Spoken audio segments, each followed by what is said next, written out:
زانیوتە هەتاکو ئێستا هەموو عیبادەتێک ئامانج و حکمەتی خۆی تێدایە. وەرە بە دوو لە حکمەتی زەکاتی سەرفترەت پێ بڵێم.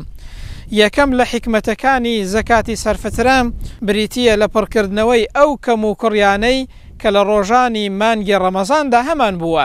ئەگەر لە هولەعبێکمان کردووە، قسەیەکی هەڵەمان کردووە، کردەوەیەکی هەڵەمان ئەنجام داوە، ئەو زەکاتە سەرفترە ئەو کە لە نوو بۆشاییە پڕ دەکاتەوە. ئەوەش ڕەحمەت و بەزەیی خۆی پەروەردگارە لەگەڵ ئێمە. دووەم لە حکمەتی دانی زەکاتی سەرفترە بریتیە لە دابینکردنی پێداویستی ڕۆژی جەژن بۆ کەسانی فەقیر و هەژار، دڵخۆشکردنی کەسانی هەژار و فەقیر. دەی ئەوەش چاکترین کار و کردەوەیە بە پێی فەرمایشتی پێغەمبەر صلی الله علیه وسلم کە ئینسان کەسێک دڵخۆش کات و بتوانێ هاوکاری بکات و لە فەقیری ڕزگاری بکات. جاتۆی موسڵمانیش دەتوانی بە پارە زەکاتی سەرفترەکەت بدەیت و دەتوانی بە ئەرزاقیش بیدەیت. هەردووکی دروستە و ئیشکالی تێدا نییە، بەڵام پارە لە ئێستادا بۆ مەسلحەتی فەقیر و هەژار باشترە.